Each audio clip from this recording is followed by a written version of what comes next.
నమస్తే అన్న అందరికీ నమస్కారం. కువైట్ లో మనం చూసుకుంటే చాలా మందికి తెలిసే ఉంటుంది. ఫింగర్లు వేసి ఇంటికి వచ్చేసి జీతాలు తీసుకుంటూ ఉంటారు. కొంతమంది కువైటీలు ఎవరైతే ఉన్నారో ఇళ్లలో పనిచేస్తూ ఉన్న డ్రైవర్లకు ఈ విషయం తెలిసి ఉంటుంది. తాజాగా మనం చూసుకుంటే ఇలాగే ఫింగర్లు వేసి డబ్బు తీసుకుంటూ ఉన్న 7 మంది కువైటీ ఉద్యోగులనైతే అధికారులు పట్టుకున్నారు. వివరాల్లోకి వెళితే కువైట్ లోని న్యాయ మంత్రిత్వ శాఖలో పనిచేస్తూ ఉన్న 7 ఉద్యోగులు మనం చూసుకుంటే తమ యొక్క ఫింగర్ ప్రింట్లు ఏవైతే ఉన్నాయో వాటిని నకిలీ చేయడం జరిగింది.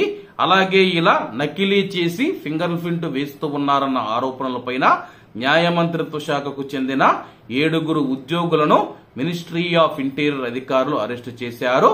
ప్రభుత్వ సంస్థల్లో మోసం, అవినీతిని అరికట్టేందుకు జరుగుతూ ఉన్న ప్రయత్నాలలో భాగంగా ఈ అరెస్టులు జరిగాయని చెప్పేసి బయోమెట్రిక్ హాజరు విధానాన్ని నకిలీ చేసి సిలికాన్ వేలిముద్రలు ఉపయోగించడం ద్వారా న్యాయ మంత్రిత్వ శాఖలో పనిచేస్తూ ఉన్న అనుమానితులు మోసపూరిత విధానాలకు పాల్పడ్డారని చెప్పేసి ఇది ఇతర ఉద్యోగుల కోసం ఎంట్రీ మరియు అలాగే బయలుదేరే సమయాలు తప్పుగా ఎంటర్ చేయబడ్డాయని చెప్పేసి అలాగే వీళ్ళు తప్పుగా ఎంటర్ చేసేసి ఒక వ్యక్తినైతే పెట్టుకుని సమయానికి వెళ్లి వాళ్ళ యొక్క నకిలీ వేలిముద్రలు ఏవైతే ఉన్నాయో అవి ఫింగర్లు వేస్తూ ఉన్నారు.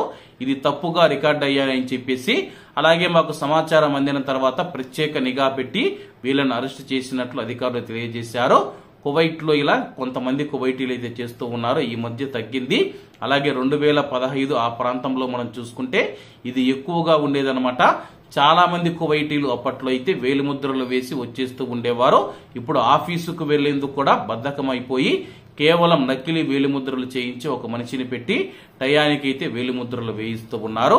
కాబట్టి అందరూ బాగుండాలి, అందులో మనం ఉండాలి. అందరికీ నమస్తే అన్న, జై హింద్.